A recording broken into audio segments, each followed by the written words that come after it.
Nalalapit na nga ang pagsisimula ng PBA Finals kung saan maglalaban nga ang Barangay Ginebra at TNT Tropang Giga. Inaabangan nga dito ang muling paghaharap ng dalawang magagaling na imports ngayon sa liga na sina Ronday Hollis Jefferson at Justin Brownlee. Sa naging dalawang beses nga nilang tapatan sa finals ay pareho ngang nanalo si Irish J. Iyon nga ay noong 2023 Governors Cup at 2024 Governors Cup. Excited na nga ang mga Ginebra fans na makaganti si Brownlee sa kanyang dalawang beses na pagkatalo kay Ronday sa finals at tiwala naman nga si Coach Tim Cone sa kakayahan ng kanyang import kung saan sinabi nga ni Coach Tim na komportable daw siya na mayroon siyang player na kagaya ni Brownlee at tiwala siya sa kanyang ginagawa sa loob ng court. Pinuri nga ni Coach Tim ang kanyang pagiging team player kung saan inuuna nga niya ang kanyang mga teammates bago ang kanyang sarili. May maganda din ngang sinabi si Coach Tim Cone sa kanyang makakaharap na import na si Ronday Hollis Jefferson.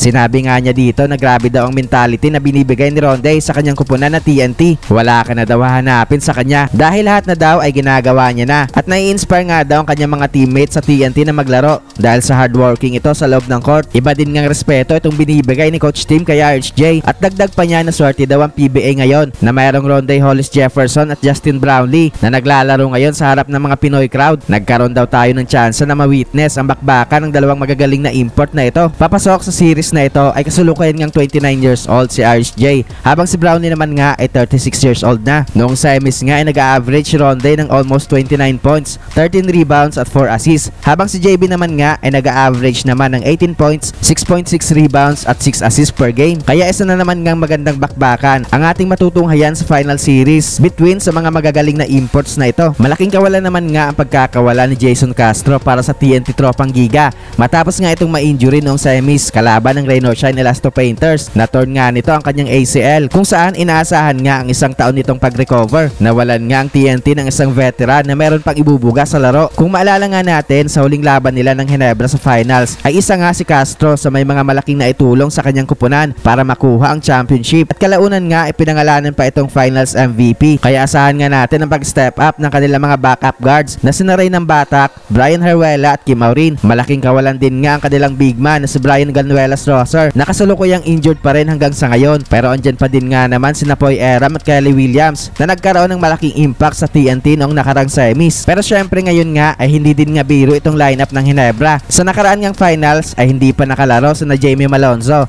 Jeremiah Gray at Troy Rosario. Ngayon nga sa pagbabalik ni Malonzo at Gray at ang pagdagdag kay Rosario ay di hamak na mas malakas ngayon ang Ginebra kumpara sa Ginebra na nakalaban noon ng TNT noong nakarang finals. Sabik din nga makabawi ang kanilang young superstar na si RJ Abarientos matapos itong turuan ng leksyon ni Castro noong nakarang finals. Idagdag mo pa dyan ang defensive presence ni na Stephen Holt at Japet Aguilar at syempre alam naman nga natin ang kayang gawin ni na Scottie Thompson at Justin Brownlee. Kaya sa tingin ko this time ay mahihirapan na ang TNT na talunin ang lineup na ito ng Ginebra. Pero syempre wag pa din nga pakapanti ang Jeans dahil bilog pa rin nga ang bola at kahit ano ay pwedeng mangyari. Yun lamang po para sa video ito. Wag po natin kalimutang mag-like at subscribe sa ating channel.